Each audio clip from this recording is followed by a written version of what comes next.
All right. Fairly basic box. This one was made by somebody that I think a lot of you may know, Clint Stevens. So that's my piece of Clint that's in my collection.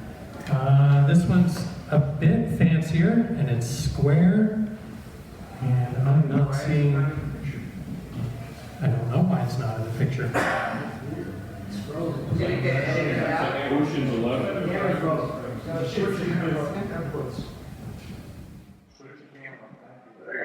Okay, and now back. All right. So this one, I know everybody in the room knows who. Maybe you don't know who made it, but you know who he is. This is Rich Nye. And it's a square box, square lid, ornamental turn, ornamenting on the bottom. One of these cool 3-lobe finials. And Rich and I did this in a trade a few years ago, 4 years ago. Yes. We traded boxes. So that's another example, a lot more advanced.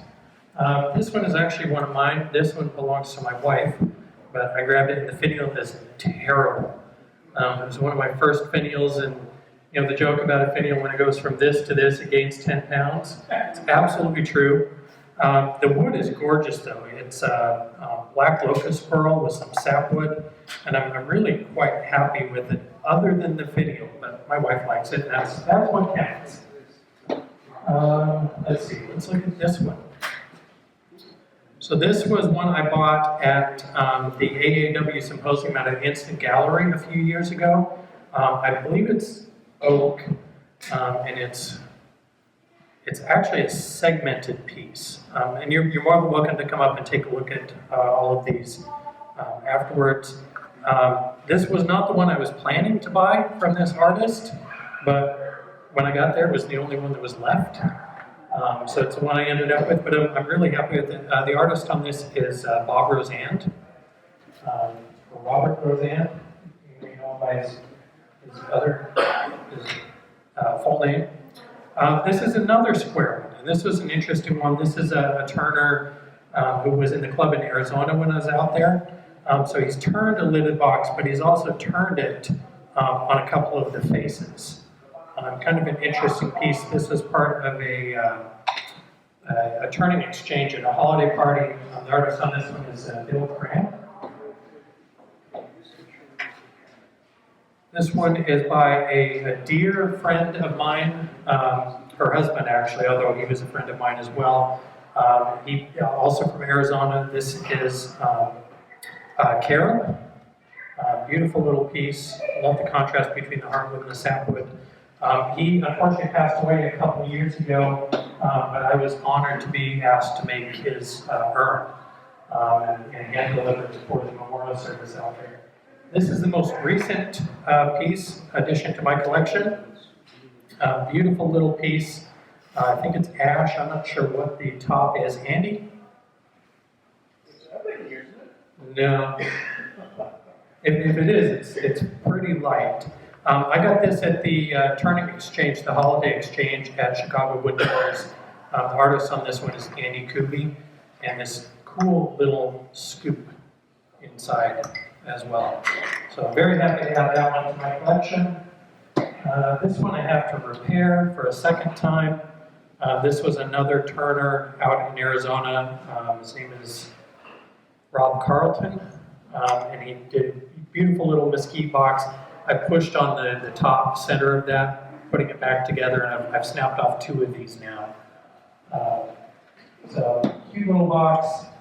This is a relatively recent addition to my collection. This is Jennifer Shirley, who was one of the demonstrators at Turn On Chicago 2018. Little cherry lidded box, has very nice burning, and a little hammered copper lid. So she and I traded pieces for that. This is kind of a fun one. Real cool ball.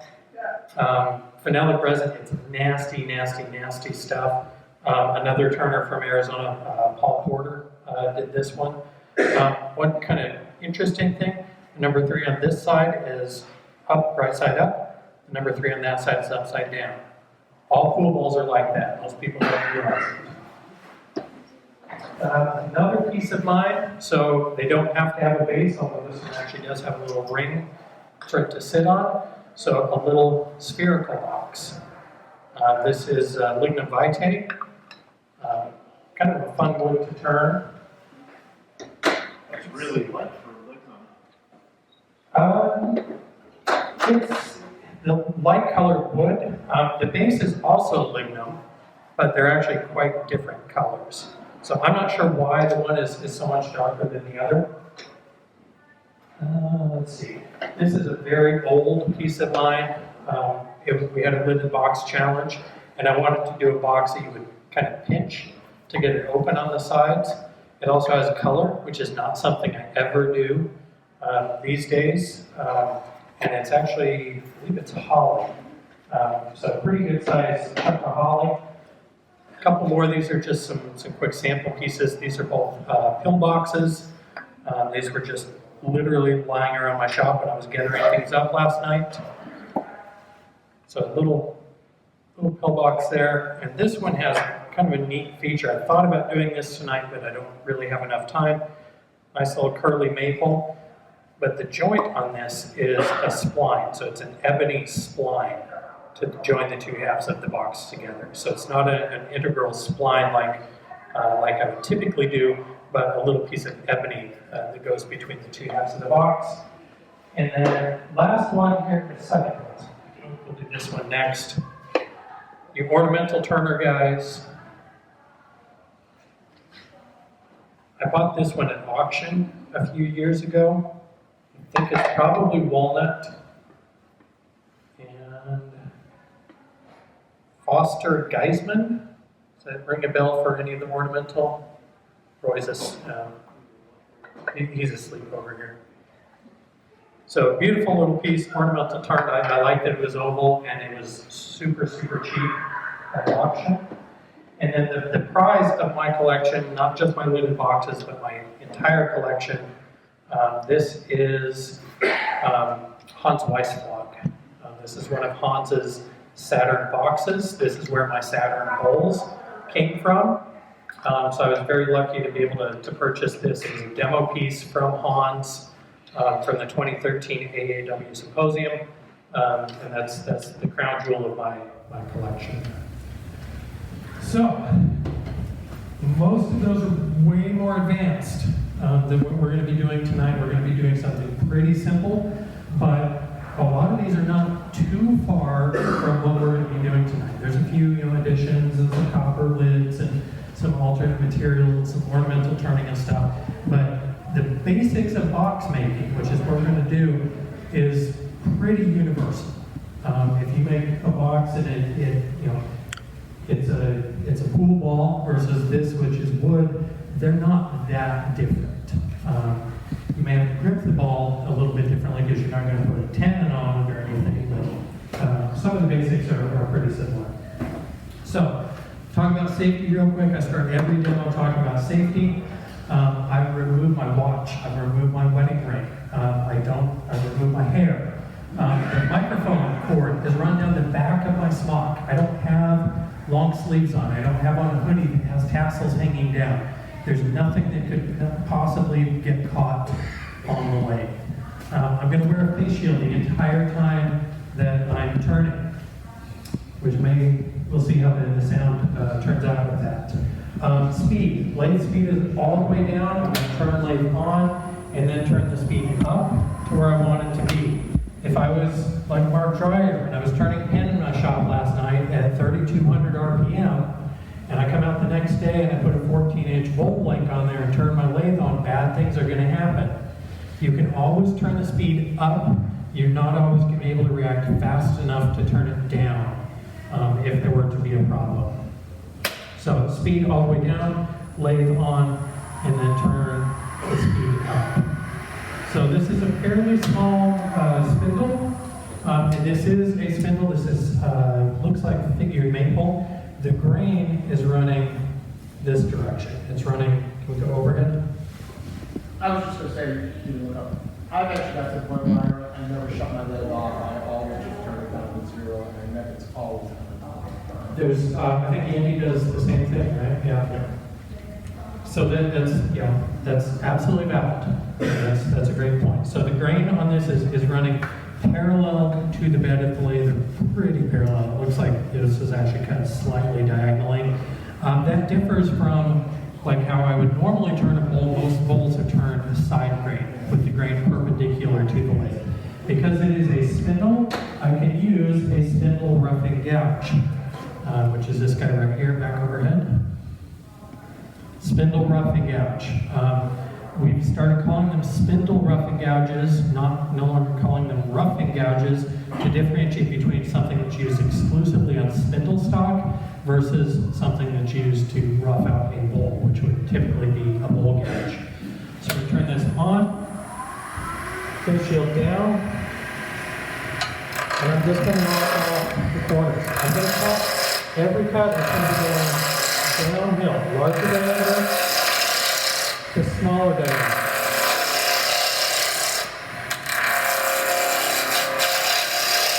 I'm not going to cut uphill. I wouldn't start here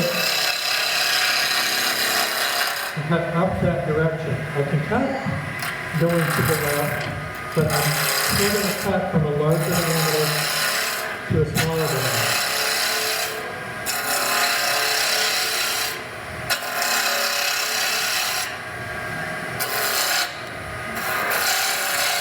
So I'm just looking to take this to a true cylinder.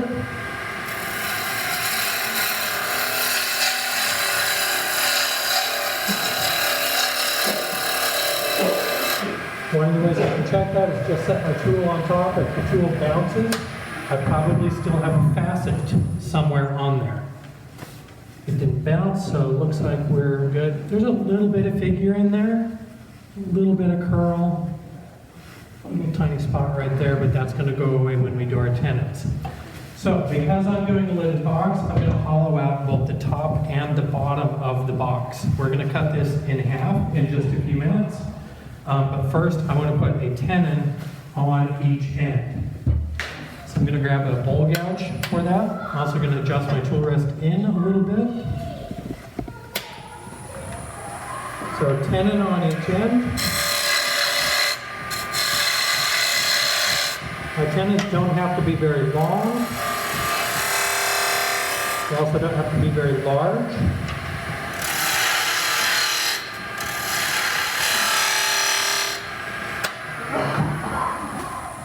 I've heard, and I don't know if I believe it, but I've heard that the ideal diameter of a tenon is just before your jaws are fully closed.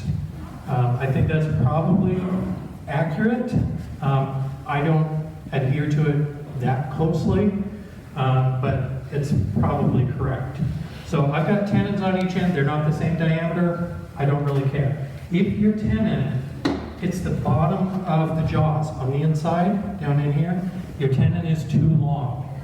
Your tenon should never bottom out on the jaws.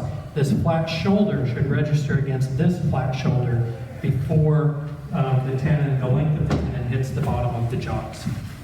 So we've got a true cylinder here, we've got a tenon on each end, so we need to cut this in half. Now I say half, but I don't really mean half. Aesthetically, I just think something like 1/3, 2/3 looks better. Unless I'm doing, maybe a pillbox or something like that, that would be closer to exactly half. But something like, I don't have, this is Clint's box, roughly 1/3, roughly 2/3. Something close to the golden ratio. Anyone actually know the actual name for the golden ratio? Like the Greek name for that? 5. Who said that? Well, it's phi, or it's phi. Or it's All the pho. Greeks who really know how to say it are deaf. So, So it's like pi, P-I, but it's P-H-I, so phi or phi. So if you learn nothing else tonight, you learned that. So I'm going to go, again, roughly 1/3, 2/3. So I'm going to cut the box in half about right there. I'm also going to just put a little index mark on there. Anytime I'm testing the fit of my box, I want to test it with the grain lined up. So I put that mark on there so I know exactly where this box goes back together. So we're going to cut this in half here. I've slowed the lathe down significantly.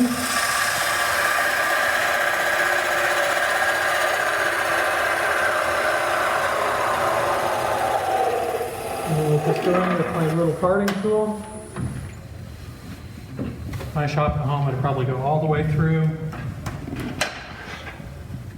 And we just twist it off. So now we're going to move, we're going to start working on the insides of these. So I'm going to bring out my chuck. So does it matter which side I work on first, top or bottom? So this is going to be my top, this is going to be my bottom. Does it matter which side I do first? Anybody? Yes. Well, no, but I think it'll be easier if you do your bottom first. Disagree. I'm going to do my top first. And the reason I'm going to do the top first is I'm going to put the top back onto the bottom to be able to finish off the top. And I also have my alignment mark for my tailstock that was already there. That's going to get that back aligned and together. So I do the top first. Now I'm going to change things up a little bit tonight from what I would typically do. I would typically do the top first, and I would also typically do the top with a recess. And then I would do a tenon on my body. I think it's easier to match a tenon size to a recess than it is to try to match a recess size to a tenon. But I'm not going to do it that way tonight to show you a different, pretty cool trick that I learned somewhere, and you'll never guess where. So we'll just get things out of the way here real quick. First operation here, I am going to, I have to think about this. This is backwards from how I normally do a box. So I'm going to face this off, and I'm going to put a tenon on this side. Normally I would face it off and hollow it out. So spindle gouge here.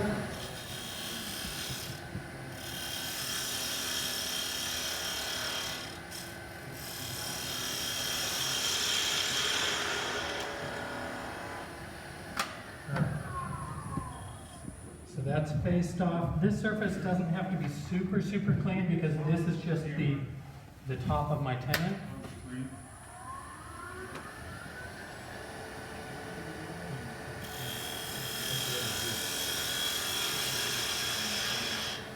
All right, so there is that faced off. That is the exposed surface of my tenon. So I'm going to cut my tenon diameter now. So I'm going to cut out here.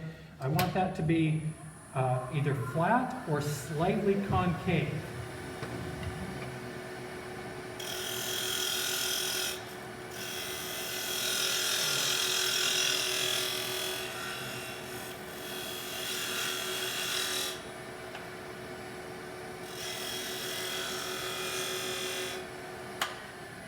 And I like to have my tenons be nice and square. I don't need a lot of tenon there. That's probably not even 1/8 of an inch, but that's really all you need.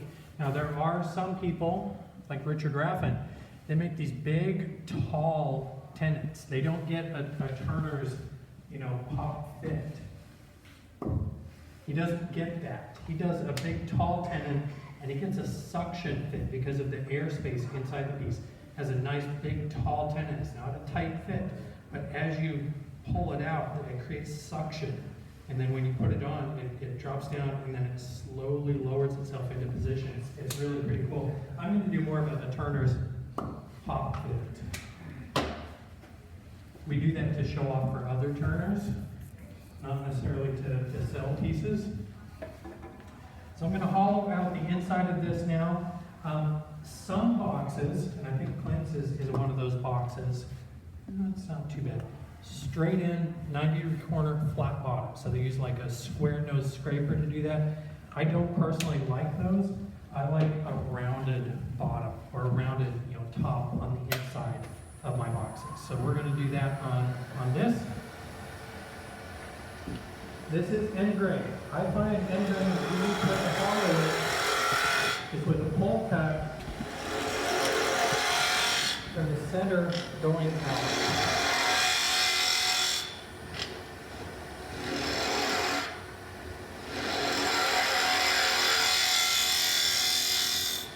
And if you're wondering, no, I can't do that Richard Graff and Glenn Lucas back hollowing thing with the spindle gouge that he hollows it. I don't even know how he does it. You go up and around and back and down. I can't do that. Weisslog does it too. Weisslog does it too? It makes it look very easy. And it's not.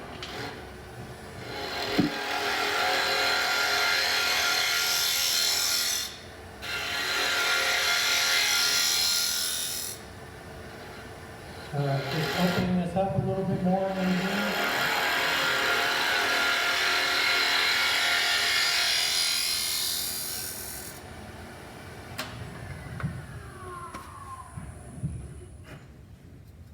Oh, that is really rough inside. So I brought with me a round nose scraper. So we're going to see if we can get that cleaned up a little bit. Gouges are traditionally used with the handle down or flat. Scrapers are traditionally used with the handle up and the handle sloping down.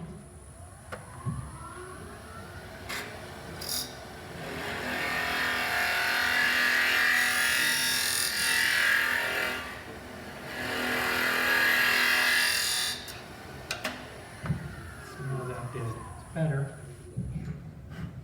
Not really. I think the damage was maybe too much. I could get below that damaged surface.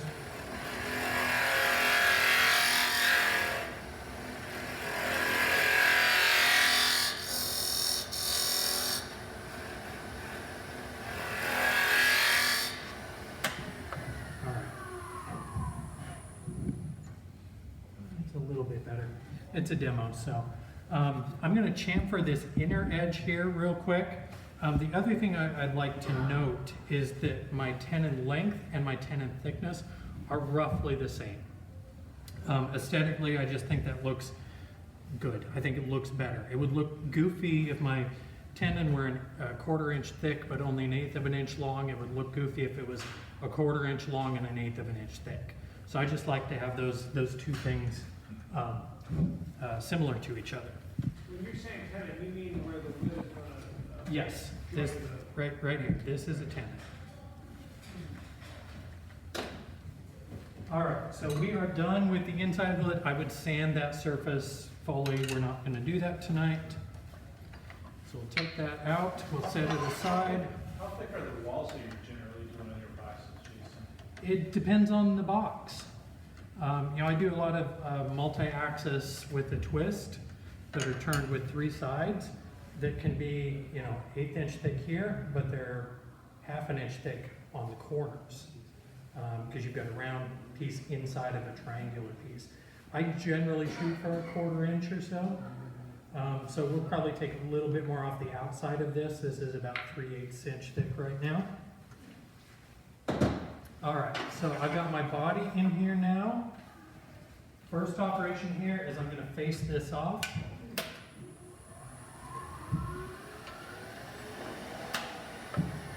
Going to lower the tool rest a little bit. Always a good idea to turn the lathe off before you adjust your tool rest.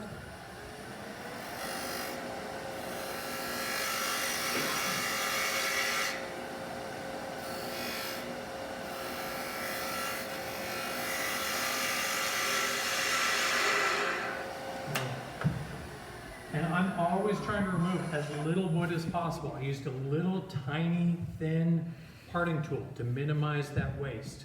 I've used a very short tenon on here. I took off as little material as possible when facing that off. That gives me the best chance of getting a good grain alignment when this box goes back together when we're finished. If I remove, a 1/4 inch of wood, just parting it in half, odds are my grain is not going to be totally aligned unless I have a super perfect, true square piece of wood, which, there aren't very many of those around. So here's my trick that I learned. And this is why I did the tenon first tonight. I'm going to put this up here. And I'm going to make a mark there. That's how big I can hollow out on the inside of that. Simple, right? And you know where I learned that? I learned that in the youth room at one of the AAW symposiums. Of all places, I learned to be in the youth room. So I'm not going to totally rely on that. I'm going to check things, but you know, it gives me a pretty good.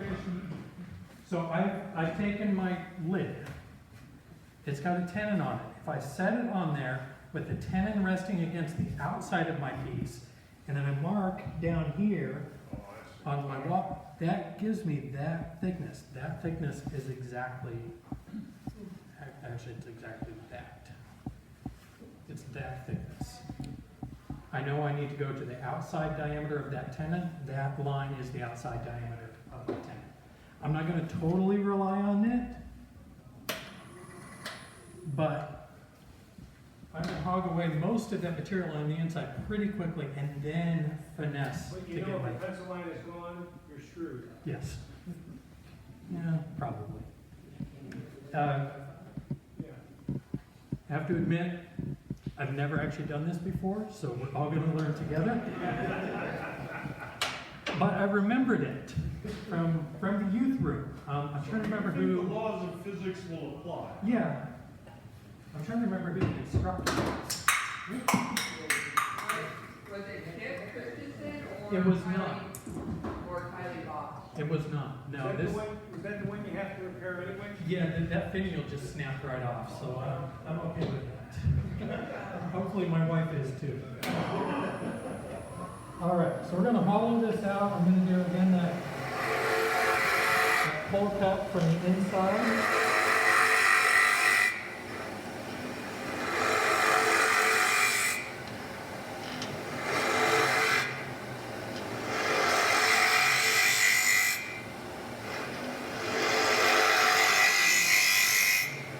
And you know, you could take a drill bit, you could go in here with like a 1/4 of an inch and drill the majority of that out.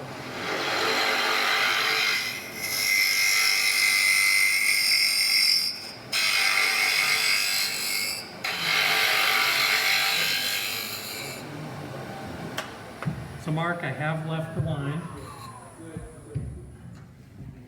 We're going to go a bit deeper.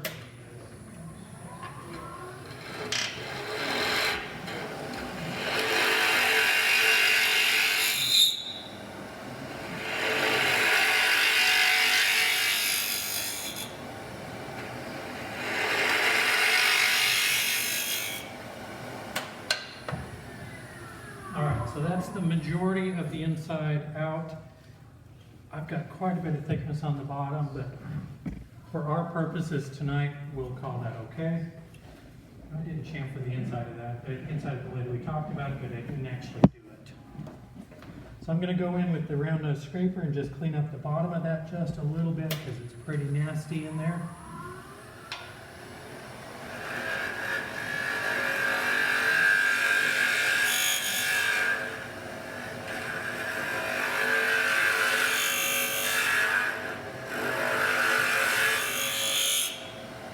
Always a good idea to sharpen your tools or hone your tools before you make that last cut.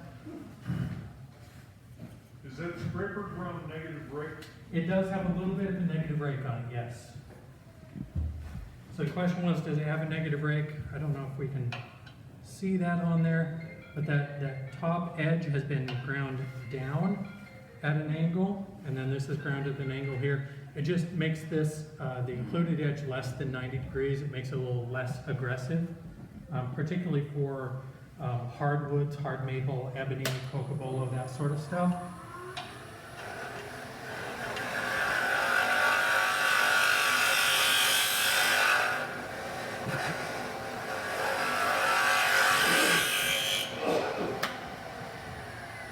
All right, we'll call that good.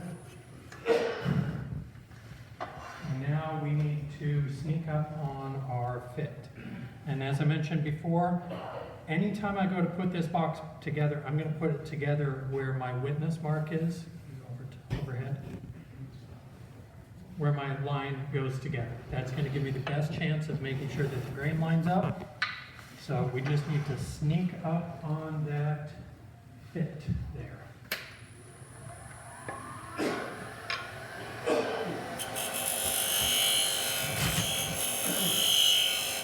And I generally like my boxes to have a pretty tight fit. Not quite there.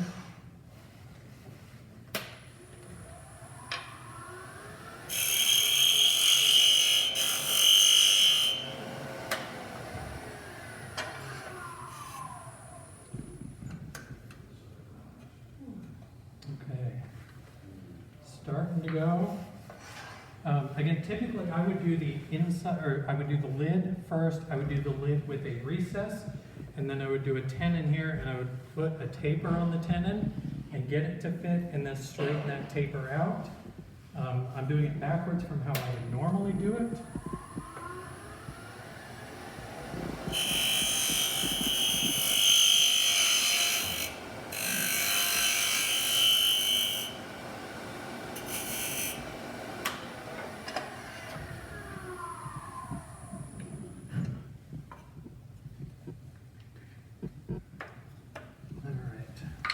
Really close now.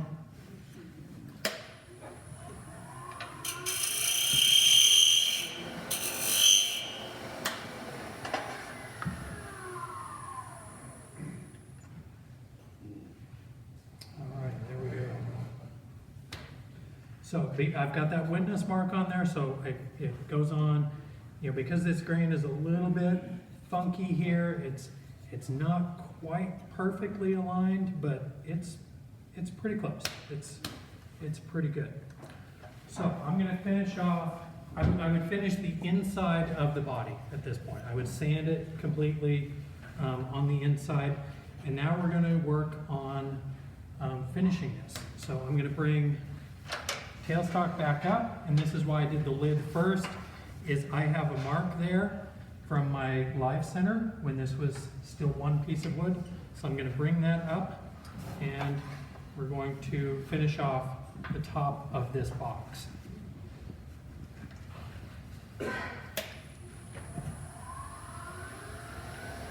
Spindle roughing gouge still.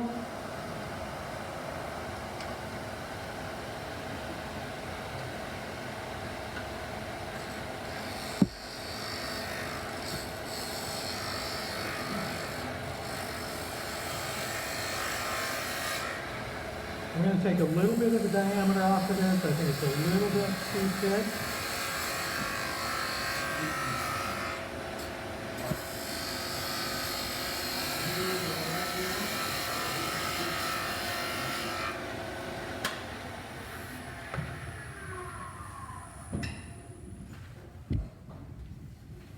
Okay, so I'm happy with my joint. Let's check my thickness in there.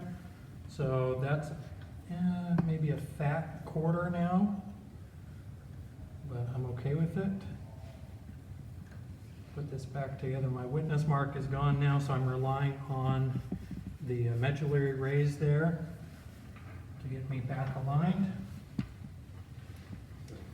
If your fit isn't super good and you want to go do this, to finish off the top, I'm going to do a little bit of a dome on this. Kleenex is your friend. Put a little piece of Kleenex in there that takes up a little bit of that slack in that joint. Ideally, I would like to be able to finish this without the Kleenex, and I'd like to be able to do the top completely without the tailstock in the way. My joint isn't that tight tonight. So just doing a little bit of a dome on the top.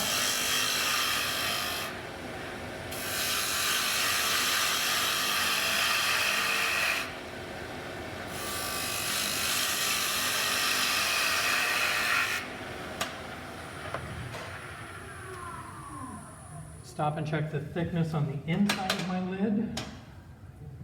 Ooh. It's going to be tight.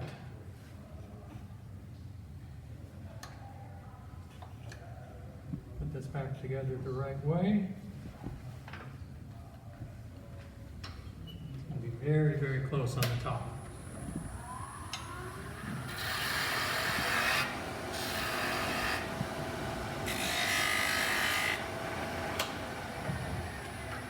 I think I will have to put the Kleenex in there just to be on the safe side.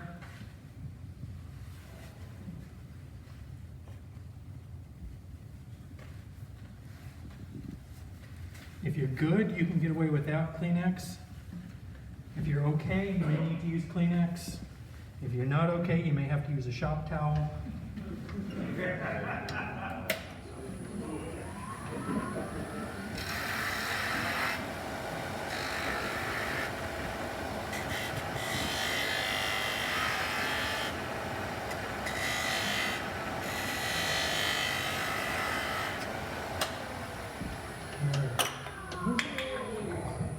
We may have to leave a handle on this lid.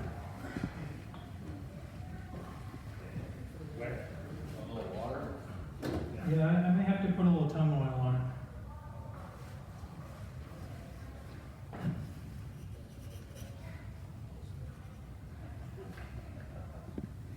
Why would you put tongue oil on it? Well, I would think you just you spritz it in water, then it pulls it up tighter. Charmin might be even better. Sometimes I'll just use the sweat off my nose or my forehead.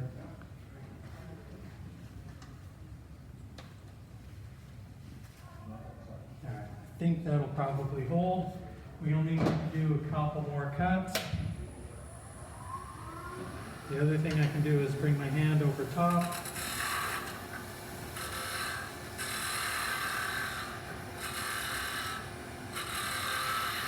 Turn the lathe speed down. I probably should have turned it down a little bit more.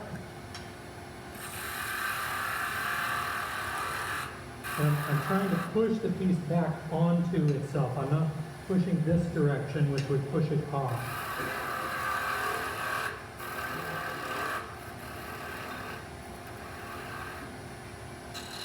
Now I am going to push this way, but I'm also going to be pushing with the bevel of the tool.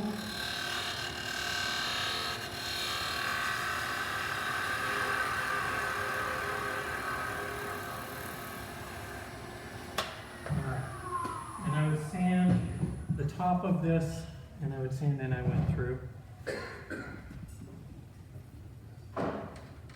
Yep, I went through. Oh well. Don't do that. Don't go through the top. So that's basically how I would do the top of this. The bottom now, I don't want to mark that surface. I could turn this around, I could put it in a pin jaws and expand into it. I don't like that. All of my work, and I think all of the work that's up here that I displayed earlier, they all have one thing in common, and I'm hoping most of the pieces in the gallery have that in common as well, and that is that there's no evidence of how the piece was held on the lathe. There's no marks from jaws expanding into it or contracting or anything like that. And I honestly hate that. If you go to a gallery or you go to a craft show or whatever, we're woodturners. What's the first thing we do when we see a piece? We pick it up and we turn it over. I don't like seeing that somebody's gone in with a Forstner bit and drilled a hole in there, expanded their chuck into it, and they're done. That's their base. They've spent all this time and money on this, gorgeous piece of wood, and you turn it over and you can immediately tell exactly how the piece was held on the lathe. You may be able to see where the jaws expanded into that recess. They may have reacted with the surface of the wood and created, little dark stains in there. So every single piece that I make has no evidence of how the piece was held on the lathe. To do the bottom of this, I'm going to do a jam chuck. So I'm going to turn a tenon on this. It's just a scrap piece of maple that's going to fit inside of here. It'll jam onto there, and that'll allow me to do the bottom of this, very similar to how we just did the top of our box. So I turn this piece, it's just, again, scrap maple. I put a tenon on the bottom, and now I'm going to face it off, and I'm going to turn a tenon on here that's going to match the inner diameter. I'm going to put it inside of there on this piece.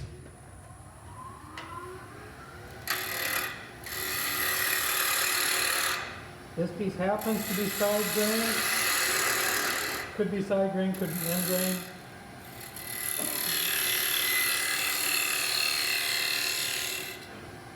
So there's roughly my diameter here. So I'm going to put, much like I would have done if I did my tenon and recess in the order that I normally do them in, I'm going to put a little bit of a dovetail on this, a little bit of a taper. It's not a dovetail because it's tapered the other direction. Smaller here and larger down here. I'm just looking to get to see where it fits on there, which is actually pretty close. And I'm going to take that taper and I'm just going to straighten out the last little bit of that.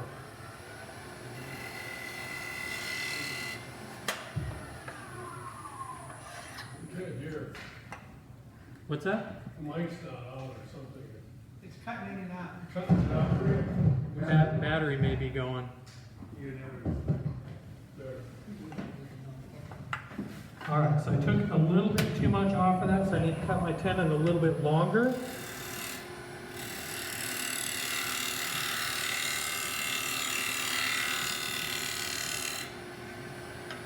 And a slightly larger diameter.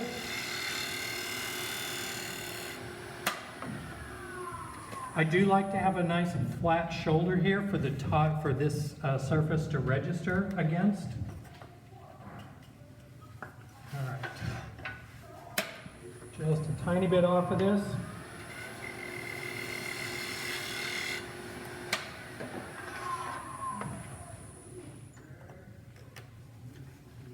All right. Happy with that. So we'll bring my live center back up. Just to be on the safe side, I shouldn't need it, but always better to have it in place and not need it than not have it and wish you had it. So I'm going to reduce my diameter a little bit more here.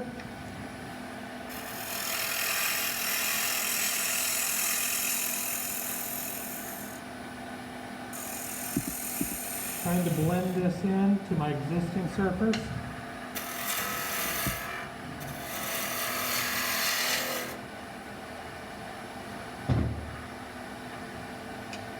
So the bottom of my box is going to be about right there.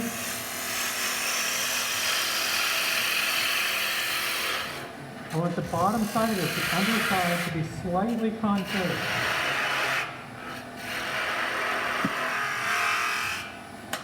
I don't want that to be a completely flat surface.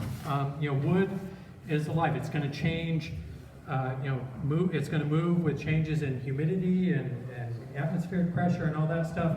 I don't want that completely flat. If it's completely flat and the wood moves, half the time it's going to move like that, which is okay. Half the time it's going to move like this, which is bad because it's going to be resting on a point and it's going to be a tippy box. So I'm always going to do a little bit of a concave on the underneath side of this. Speaking of, Jason, you brought all your boxes back from Arizona because it's so dry there. Did you have issues after it acclimated to Chicago's humidity? I didn't know because everything was finished and they're inside. We keep a fairly dry home, so I didn't really have any issues with a lot of wood movement. Your house wasn't air conditioned, you might have more. We probably would, yeah. So just trying to clean up the surface a little bit better here.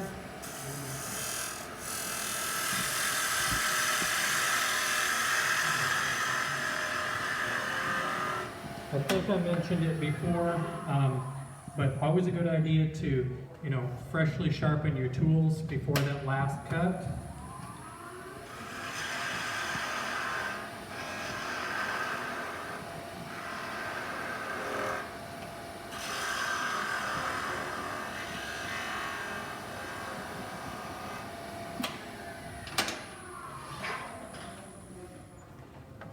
Got a little spot right near the center I want to clean up. It's on there pretty good.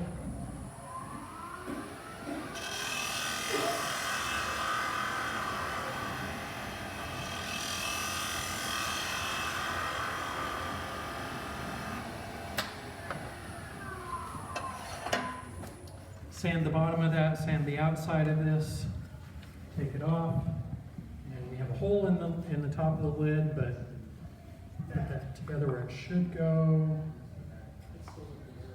That direction right there. Not perfect, it's a little bit rough. It got a couple of dings when it fell off the lathe, but there we go, box making 101.